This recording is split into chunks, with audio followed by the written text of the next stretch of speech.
Hi, folks. I'm C. Eshelman. I'm a licensed marriage and family therapist, an attachment and trauma specialist. I'm also a ketamine assisted psychotherapist. So, what does that mean in light of what happened to Matthew Perry? There, today we're getting news that people who supplied ketamine to Matthew Perry and who assisted, allegedly, in his death are being charged. I don't know all the details and I don't pretend to. But what I want you to know is that it seems clear to me that just by what we do know is that administration of ketamine for Matthew Perry was an overdose. And it was an overdose because he wasn't being supervised well. And ketamine assisted psychotherapy is about very safe, very well assisted practices.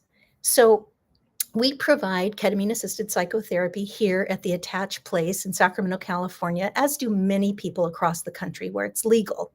And we provide it under the supervision of one, a psychiatrist or a psychiatric nurse practitioner or a psychiatric technician who is able to take a good assessment, a good evaluation of whether or not each person is a candidate for using ketamine in the first place. If that person is using other kinds of drugs, if that person has disorders that would not be advisable to take ketamine or use ketamine for any purpose, if the person is not having things like PTSD, treatment-resistant depression, or treatment-resistant anxiety, then that person would not be allowed to have ketamine in the first place. The ketamine is prescribed by body weight. The person is seen.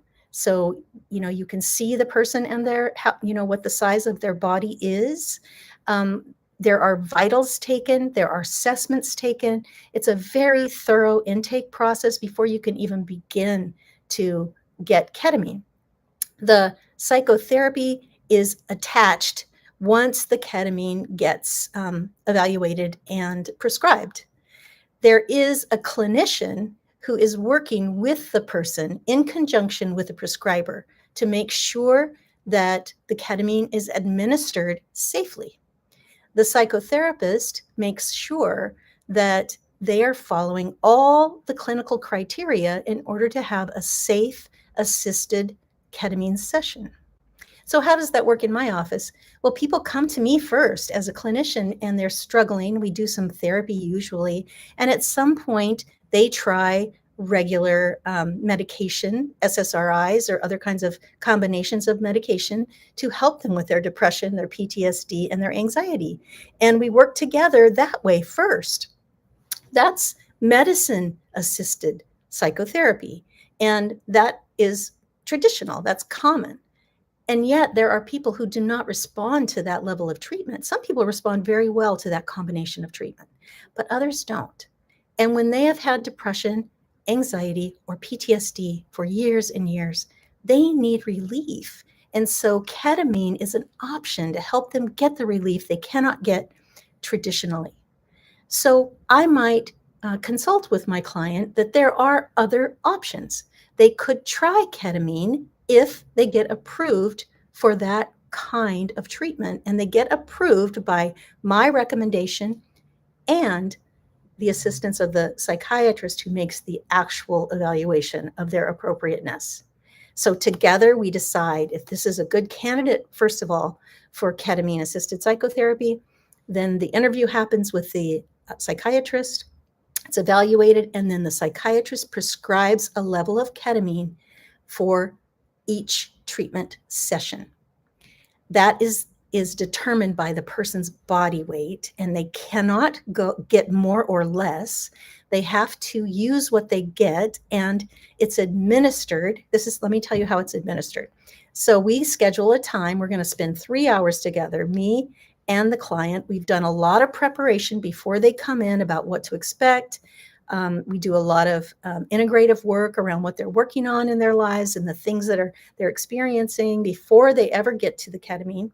They come into the ketamine session prepared to have to take their own medication, what has been prescribed and only what's been prescribed, and they stay with the clinician for 3 full hours. The experience takes about 45 minutes, really, but then there's time before and after to process the experience psychotherapeutically, right? To make it not just like a ketamine trip, that's almost useless, right? You need to be able to integrate what you learn in a ketamine experience, and that's through psychotherapy. So the person is 100% attended for 3 hours. I sit in a chair. I do not leave the room for 3 hours. I sit there and I pay attention to the person's vital signs, to any kind of needs they might have, and whatever they need, I provide it. And then when they come out of their journey, then we talk about it, we process it, and they are required to have a chaperone pick them up and take them home. They're not allowed to get an Uber. They're not allowed to drive themselves. They're not allowed to walk home. They need someone to assist them because even though the ketamine has pretty much dissipated, they're still fairly vulnerable and we want them to be safe. And so I literally walk my clients down the hall, down the stairs, and to the door of their chaperone's car, and they get in. I make sure it's the right person that they're getting into the car with. I make sure it's safe 100%. Then in a couple of days, I have another session with that very same client. We have a psychotherapy session.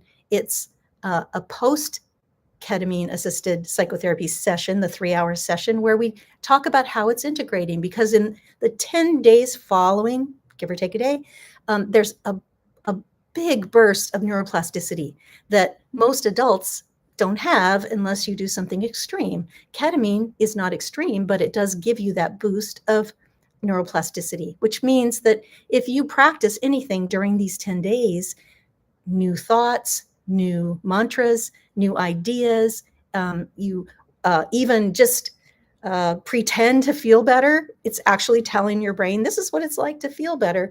If you do that over and over during this big boost of neuroplasticity, you actually start to experience new neural pathways because that neuroplasticity creates new neural pathways. So I'm telling you all of this because I want you to hear how safe it is. No one is ever left alone. No one is ever unattended.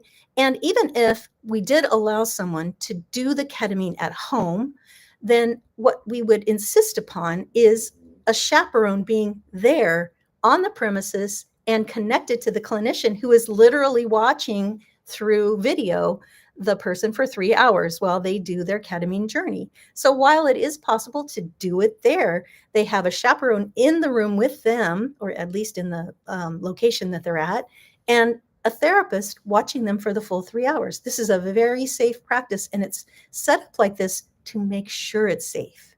So I want you to know that, because the Matthew Perry story is a tragedy. It's a tragedy on so many fronts, right? Just his own addiction issues and how he had fallen into using ketamine, it sounds to me, more as something it's not meant to be. Certainly in too big a dosage for his body weight. And that's really the problem. He was unsupervised and using ketamine, and that is just not safe. And so I know a lot of people use recreational ketamine, and I was just talking to a client last week who told me that he, we went out and had some recreational ketamine, and I'm like, what are you doing? Why you do that? How much did you take? He says, oh, I don't know, a little bit. And I'm like, well, a little bit of what? And I'm just like, that's really super unsafe for you. You're putting yourself in danger. Plus, he takes psychoactive drugs already for mental health. And so putting ketamine on top of that without any kind of doctor awareness and no support could lead to similar things that happened to Matthew Perry, because, you really need to be supervised in case something goes wrong, because things go wrong all the time, not in ketamine assisted psychotherapy, but out in the world when people are experimenting with drugs. So look it up. You can find out more about ketamine assisted psychotherapy on my website. It's attachplace.com. That's attachplace.com. And you can see that in the notes below. And I would be happy to talk to you about any concerns you have, or worries you have, or any interest you have, because this is an above board um, kind of therapy that is life saving for so many people who have PTSD that did not respond well to classic interventions. So, if you're one of those people, don't shy away from ketamine assisted psychotherapy because of the Matthew Perry story. That's a tragic overdose situation where people were, they were actually in malpractice, or even just doing an illegal act, and they're coming, this is coming up for them because of that. But there is perfectly legal, perfectly safe opportunities for you to get help for whatever you might be suffering that has not easily been taken care of by traditional means. So anyway, I just wanted to say that because this is a big story. It's a very disturbing story. Matthew Perry was a beloved person in our culture, and we knew he struggled with addiction. That was very public. He was very public about it, and for him to die that way is just heartbreaking. And it's not typical. It's not a typical way people who are using prescribed ketamine take it. That no one takes it that way because they know it's unsafe. So he was in the process of doing something that really wasn't good for him, and that has nothing to do with getting treatment for PTSD, treatment-resistant depression, or anxiety. So take care of yourselves. Please do the safe thing. Make sure you're with somebody who's going to do it. Do CAP, ketamine assisted psychotherapy, in an appropriate way. You can get it in ways that might not work for you, not be safe for you.